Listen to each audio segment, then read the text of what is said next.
Oke, selamat datang kembali di channel IPK Production. Hari ini kita kedatangan tamu teman saya di komunitas ISP Kudus. Nanti kita mau belajar bareng sama beliau tentang saham. Mungkin langsung saja perkenalkan diri dulu Mas, biar teman-teman pada tahu. Oke, ojo belajar Mas koyo dosen ya. Sepaneng ya. Mas. Santai ya, santai baik. Siap, santai. Oh, perkenalan, namaku Mahendra. Dipanggil Mahendra, monggo bebas. Terus apa mana Mas? Perkenalan nama? Lulusan Mas, mungkin lulusan, kalau enggak ya alamat. ITS, domisili di Kudus, kesibukan mungkin ya, kesibukan juga sekarang trader, juga investor judi saham, juga mulai merintis usaha kecil-kecilan. Oke. Sama kerja juga di Kudus juga, mobil konten kreator juga di YouTube. Oke. Mungkin ya. Kalau lulusan di ITS ya Mas, Surabaya itu berarti Mas? Iya, ITS. Lulus dan jurusan dan tahun berapa Mas? Jurusan teknik sistem perkapalan, lulusan 2019, tapi terjunnya ya ning saham. Lulusane gawe kapal, terjunnya saiki nang saham. Bener Mas. Awal mula kok iso terjun nang saham Mas? Kalau boleh cerita sama teman-teman. Awal mulanya terjun di saham tuh karena awalnya malah nggak saham Mas, investasi kan banyak. Oh iya bener. Awalnya nggak saham. Awalnya itu di peer-to-peer lending. Jadi baru denger itu Mas. Nah, itu, jadi Mas? aku kayak kan koin seperti Bitcoin seperti itu. Enggak, beda. Jadi aku kan kuliah di Surabaya, jarang balik. Jarang pulang ke Kudus ya Pak? Jarang pulang Kudus. Sewulan pisan rum mesti. Durung pasti. Satu semester bisa dikatakan 2 atau 1 kali. Jadi ini daripada mikir kuliah ngekos, kuliah yang kontrakan tok kan ngapain gitu. Jadi aku terjun ikut di UKM kewirausahaan. Oh, berarti Awalnya itu terus kenal sama senior, diajakin itu tadi peer-to-peer lending. Peer-to-peer lending tuh kita mendanai UMKM. Nah, kebetulan peer-to-peer lending itu tuh aku mendanai kayak catering. Oh, di Surabaya. Di Surabaya. Jadi catering tersebut itu menyuplai perusahaan-perusahaan. Kalau di Surabaya makan siang. Jangan bayar ke perusahaan, bayarnya ke catering kan tiap bulan. Ya. Sedangkan mereka untuk beli atau produksi kan tiap hari. Tiap hari butuh kan butuh duit dana kan. Nah, cari investor-investor. Dari situ awal investasi. Gitu. Tapi makin lama kok macet bayarnya. Akhirnya kabur. Malah kabur ditinggal. Wah, berarti sempat pernah rugi juga itu ya Mas. Rugi gue. Dasku mumet Mas. Waktu awal gue terjun di investasi gue 15 tahun kedua aku kuliah, gue terjun terus kok awalnya pembayaran lancar, setelah itu kok tinggal kabur. Nah, ya wis lah. Dari situ terus ngobrol kan komunitas di kewirausahaan tuh, terus dikenalkan sama temanku. Iya no saham dan lain-lain. Mulai itulah 2017. Berawal dari peer-to-peer lending. Gampangannya kasarannya adalah aku rak pengen goblok meneh. Gak belum dihapusi meneh. Nah, jadi di saham ini belajar all out, tenanan. Serius. Jadi mulai 2017 akhir aku terjun di saham, 2018 awal lah aku mulai serius. Mulai serius belajar serius saham itu. Oke. Sampai alhamdulillah sampai sekarang. Masih terus belajar. Ya. Kalau di saham sendiri Mas, biasanya jenengan senengnya trading, kan di saham ada ya Mas yang trading atau emang yang banyak orang yang emang uangnya sisa turah-turah itu biasanya wes aku anggar tuku saham iki tak jarno engko yo bakal mundak dhewe. Nah jenengan basicnya di trading atau investasi jangka panjang Mas? Oke.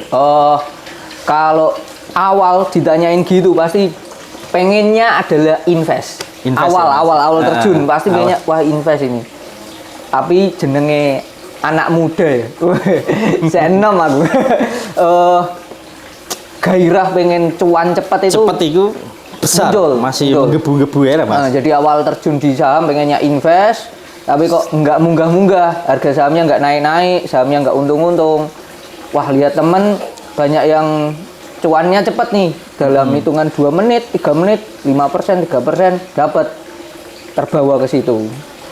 Makin ke sini 5 tahun terjun di saham, jadi tahu, oh kalau ditanya sekarang posisinya apa, gaduh-gaduh Mas. Gaduh-gaduh. Nah, jadi aku punya akun beberapa, memang tak sisihkan khusus untuk invest ada sendiri, ada yang tak kewabung terus. Ibaratnya gambarnya buat nanti buat pensiun, buat anak itu ada Itu satu, dan satu akun sendiri buat emang trading. Oh, berarti ada. jalan 2 buat invest ada. Berarti akunnya dipisah ya Mas? Iya. Yang buat invest memang akun sendiri, terus yang akun satu laginya emang khusus dibuatkan buat trading ya Mas. Berarti kalau dari ceritanya itu sudah hampir 5 tahun sampai sekarang ya Mas, dari Hampir 5 tahun. 2017 sampai 2022 mungkin udah ada 5 tahunan. Terus suka dan dukanya Mas biasa untuk investasi saham itu apa Mas? Kalau terjun di saham, suka dukanya dulu. Dukanya dulu Mas, sing rada abad-abad dhisik. Dukanya dulu mungkin ya mesti loss lah Mas, rugi. Rugi ya Mas ya. Dukanya pasti namanya rugi. Orang investasi pasti Namanya nggak investasi ada yang pasti mulus langsung profit terus, pasti ada kalanya di saat harga rugi. sahamnya itu turun pasti ada ruginya juga. Nah, rugi itu pasti bikin stres. Bikin stres. Pernah paling besar itu 2020. Berarti itu untuk dukanya paling saat rugi. Pernah saat rugi paling besar atau cut loss paling besar itu sampai berapa Mas? Kalau rugi yang terrealisasi ya. Iya Mas. Jadi kalau di saham ada istilah cut loss. Cut loss itu rugi wis sudah pasti rugi. Sudah pasti rugi. Satu lagi itu floating loss. Floating loss tuh masih kalau enggak dijual ya enggak rugi. Masih potensi. Masih potensi rugi. Berpotensi nggak rugi. Nah, kalau potensi mau rugi itu pernah di angka 20. 20 itu 20 juta Mas. 20 juta. Waduh. Maret. Lumayan nih Mas. Maret 2020. Jujur itu stres. Stres ya Mas ya. Stres. Itu apalagi kita baru masih lulus kuliah ngumpulin uangnya segitu aja itu pasti susah banget. Nah. Butuh waktu lama tuh Mak. Ternyata habis. Ya berarti kalau belum di cut loss ya Mas, berarti Nah. belum habis ya. Untungnya, nah ini salah satu keuntungan terjun punya circle atau punya teman-teman yang sefrekuensi lah ya. Waktu kondisi itu ngobrol dan lain-lain, karena perusahaannya oke, jangan dijual, jangan di cut loss, jangan dijual rugi. Kalau ada dana beli lagi. Dan alhamdulillah keluar tidak rugi. Malah bisa Betul. Wah, kalau jadi saya juga pernah sempat waktu masih belajar itu juga pernah sempat cut loss Mas. Waktu itu aku masih inget banget itu saham yang saya beli GGRM itu waktu harga 50.000 kayaknya Mas. Aku kan coba itu, aku padahal masih belajar cuma emang coba-coba, ternyata malah waktu itu hampir pas RUP apa ya? RUPS.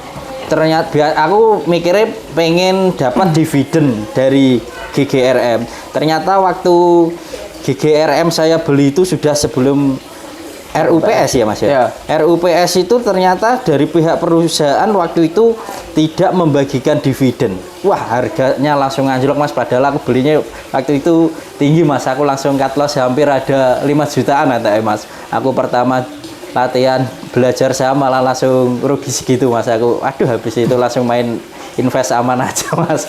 Tapi untung jenengan cut loss Mas. Harganya kan 50.000. Iya Mas, bener, kalau enggak Ya. tambah jeru kayaknya Mas. Sekarang harganya GGRM 19.425. Bayangin kalau satu lotnya aja itu 50, waktu itu aku masih ingat itu beli di 47, sempat naik ke 50 berapa, cuma waktu habis RUPS perusahaan tidak membagikan dividen, harganya langsung anjlok. Untung langsung saya cut loss itu.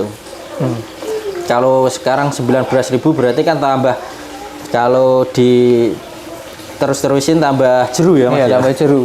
Untuk sukanya Mas, pasti kalau sukanya, kalau orang investasi pasti profit ya Mas.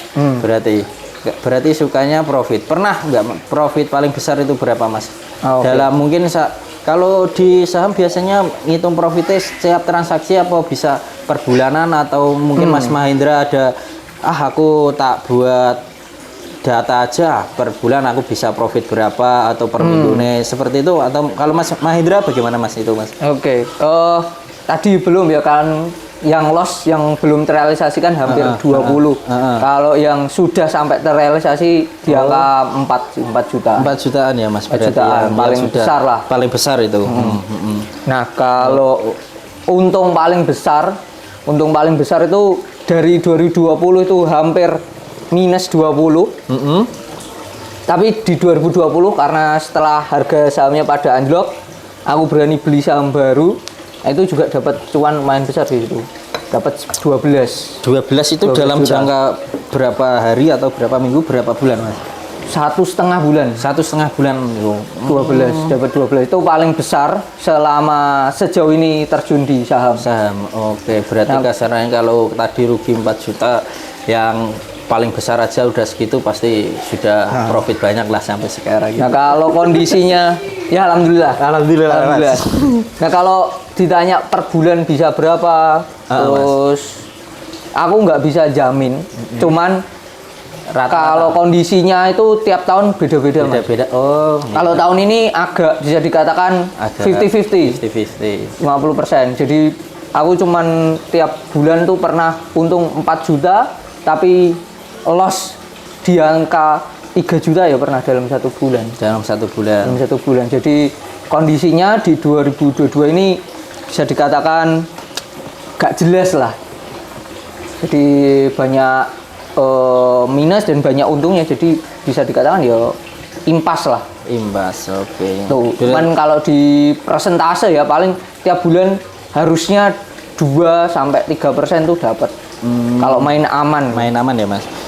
Berarti kalau misal nih, saya kan orang awam, aku pengen belajar banget tentang saham, aku pengen mendapatkan passive income yang rutin, yang tiap bulan itu nggak bisa ya Mas ya kalau di saham, kalau belum bisa ya. Kalau passive income yang rutin itu bisa aja sih Mas. Bisa Kayak aja, contoh jenengan beli satu saham tersebut tiap tahun bagi dividen. Bagi dividen. Oh iya. Nah, kejar aja dividen terus. Tapi memang udah ada listnya.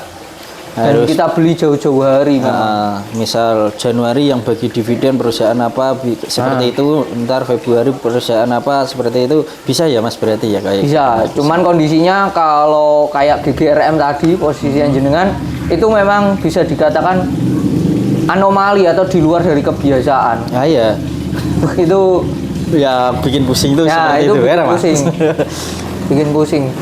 Jadi memang kalau kondisinya pengen passive income yang lebih aman saham ya mending invest, incer dividen. Itu sih Mas. Mungkin kalau passive income. Oke, lanjut itu untuk kan diinvestasi kan banyak ya Mas, ada yang investasi mungkin properti, yang mungkin beli rumah, beli tanah, nanti dijual berapa tahun kemudian, ada yang di kripto juga, ada yang saham juga ada. Terus kenapa Mas jenengan kok bisa memilih investasi ke saham? Lebih praktis atau bisa atau lebih transaksinya lebih cepat karena sudah digital, mungkin ada alasan tersendiri Mas? Nah, alasan yang pertama itu bisa mulai dari uang kecil. Oh, kalau menurutku. Iya benar. Kalau saham kan bisa dari beberapa apa itu harganya, satu lotnya berapa kan kita bisa satu lot dulu kan juga ada yang ratusan ribu kalau nggak salah ya Mas. Itu bisa. Oh iya, kalau kita misal investnya di properti rumah atau tanah kan pasti jumlahnya besar dulu besar, ya. Oh iya. Satu itu lebih murah, terus kedua juga lebih. Kalau misal kita gampangnya BU ya, BU Senin jual, Rabu kan langsung cair. Bisa langsung cair. Cepat pencairannya. Iya betul. Kalau misal kita invest di deposito kan nggak bisa sih, kita harus tunggu dulu tenornya selesai. Berapa tahun, apa berapa bulan. Kalau properti tunggu ada yang mau beli. ya. Masalahnya beli properti kan nggak kayak beli mie goreng. Iya, betul. Susah juga. Siap, betul.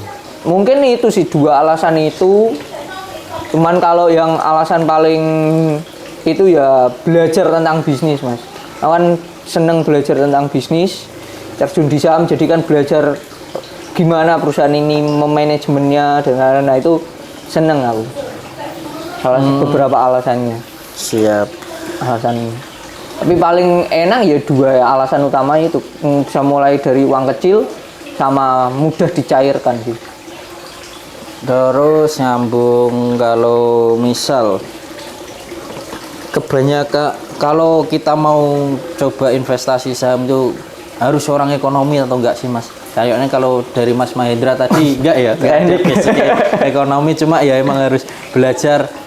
Ada saran-saran, Mas, buat yang teman-teman yang baru mau investasi saham, cuma kan dia basicnya emang enggak orang ekonomi. Seperti itu, Mas. Ada saran-saran? Kalau sarannya nggak ada harus basicnya orang apa nggak ada sih. Tinggal balik ke dirinya, Mas, mau niat apa enggak. Yang penting mau belajar. Betul. Waktu awal aku terjun di saham, ada pelatihan sekolah pasar modal itu di Surabaya. Aku inget banget 5 tahun yang lalu peserta sampingku itu aku nggak kenal, itu bapak-bapak pensiunan.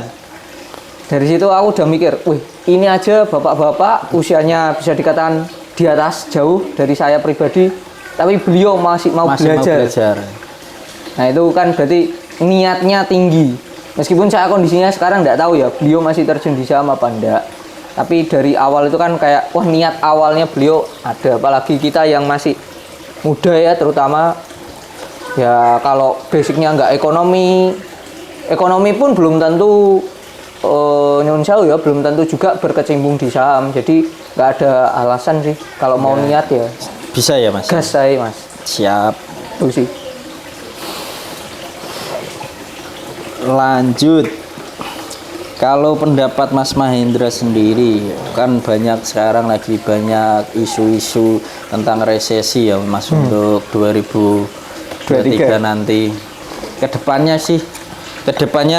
untuk investasi saham sendiri, Mas, menurut Mas Mahendra masih perlu kasarannya masih layak nggak, Mas, untuk investasi di saham seperti itu karena banyaknya isu-isu resesi dan yang lain-lain.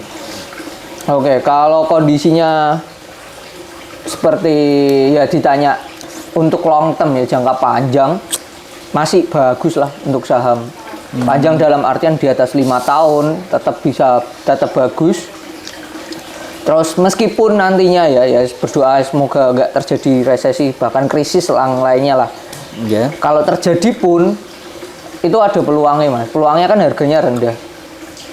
Kayak waktu Covid kemarin 2020 harga saham pada anjlok-anjlok semua. Anjlok-anjlok semua ya, Mas. Peluangnya kan yang punya duit ya. Justru malah itu yang masih punya duit malah kesempatan ya, Mas. Kayak harga diskon seperti itu ya, Mas ya. Betul.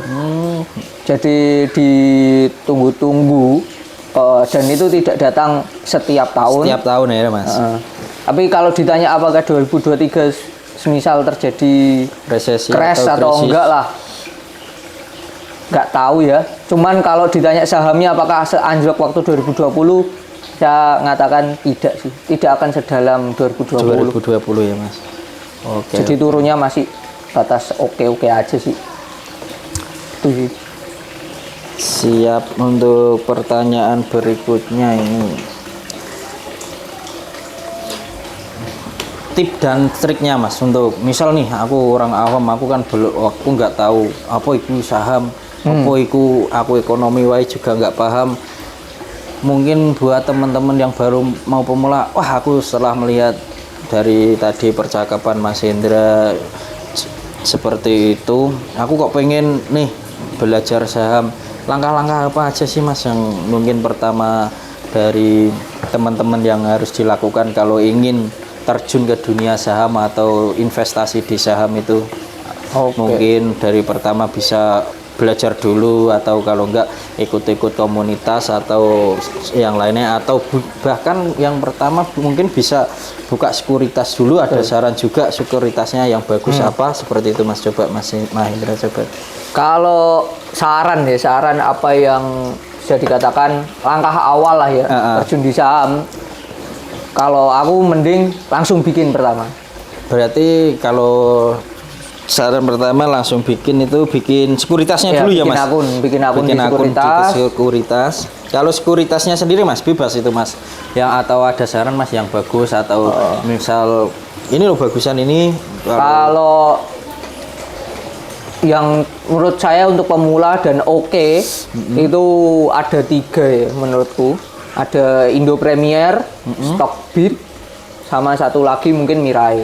Oh Mirai. Cuma kalau kadang aku kan juga pernah sempat ikut Mirai juga Mas. Cuma kalau buat orang umum atau orang awam nggak mahasiswa, kadang kan depositnya harus besar ya Mas. Berarti mungkin harus besar, ada 10 jutaan kan mungkin. Kalau buat pemula kan buat belajar terlalu keberatan, mungkin bisa pakai yang lain. Iya, bisa pakai itu Indo Premier atau Stockbit. Oh, itu nggak ada nominal minimal deposit. Nggak ada ya Mas kalau Indo Premier itu ya? Wah, itu boleh buat teman-teman yang baru. Dan sekarang kan bisa full online sih. Daftarnya full online. Indo Premier juga udah full online ya Mas daftarnya. Itu buat teman-teman kalau nanti emang baru pemula itu bisa buat dicoba di Indo Premier dulu. Mungkin itu yang pertama. Yang kedua Mas? Yang kedua mungkin belajar sambil cari teman yang sefrekuensi. Oh ya, betul. Biar ada. Jadi kenapa kok nggak belajar dulu baru bikin? Soalnya kalau belajar dulu pasti nggak bikin. Yang pertama, yang penting bikin dulu. Bikin dulu berarti kan mau nggak mau harus belajar. Tapi kalau belajar pasti akan ini nanti aja. Seperti itu Mas. Ilmuku belum sampai. Nah, pasti ada pikiran seperti itu. Soalnya padahal kan kita belajar terus hidup itu. Jadi mending bikin dulu baru nanti belajar sama cari teman yang sefrekuensi. Soalnya kalau nggak punya teman juga, nggak punya teman ngobrol, bingung juga aku sendiri. Daftar kok nggak iso Mas. Kasarnya bukan bikin akun. Aku ke daftar nggak. Kalau ada temennya kan nanti ada saran-saran, ada masukannya seperti itu. Oke, terus lanjut. Mungkin itu sih. Meskipun teman-teman kalau misal udah bikin bisa tanya ke salesnya, tapi tanya ke teman kan lebih enak nyaman. Lebih nyaman daripada ke salesnya. Lebih nyaman. Jadi itu mungkin tipsnya itu sambil belajar sama praktek sih memang. Soalnya kebanyakan kalau teori aja malah nggak jalan-jalan. Oke, siap. Itu sih Mas mungkin tipsnya ya. Oke Mas. Terus pertanyaan terakhir ini Mas. Ini untuk pertanyaan terakhir, atau bolehlah sedikit saran buat teman-teman yang baru terjun dari Mas Mahendra kan, karena sudah terjun 5 tahun, mungkin saran-saran buat teman-teman atau janganlah yang bisa disampaikan buat teman-teman nantinya buat bekal beliau teman-teman yang baru mau belajar. Monggo. Oke, mungkin yang buat baru terjun apalagi kondisinya portofolionya lagi merah atau habis cut loss banyak, jangan khawatir. Anda tidak sendirian. Temannya banyak. Jadi saham itu tidak semanis yang dibicarakan oleh orang-orang. Butuh proses. Jadi sebelum meraih bisa dikatakan hasilnya, ya perih-perih dulu. Salah satu perihnya ya cut loss itu. Tinggal kitanya mau belajar apa enggak. Sama ya itu perbanyak circle yang satu frekuensi, dan juga ya terus belajar, jangan pernah puas sih. Mungkin itu sih Mas. Siap, luar biasa. Terima kasih Mas Mahendra. Mungkin semoga bisa manfaat buat teman-teman yang ada di sini, yang nonton di sini semuanya, semoga bisa bermanfaat. Nanti buat teman-teman kalau ada pertanyaan, Mas gimana caranya mau buat bikin akun, boleh langsung ditanyakan di kolom komentar, atau Mas gimana caranya beli saham melalui Mirai atau apa, boleh langsung ditulis di kolom komentar. Nanti mungkin video berikutnya kita bisa share ya Mas, kalau mau bikin akun Mirai-nya atau bikin atau cara beli sahamnya mungkin kedepannya boleh di-share sama Mas Mahendra. Oke, cukup sampai sini dulu saya sharingnya. Sampai ketemu di episode berikutnya. Jangan lupa like, komen, dan subscribe. Jangan lupa di-share ya kalau manfaat buat teman-teman yang lain. Dadah.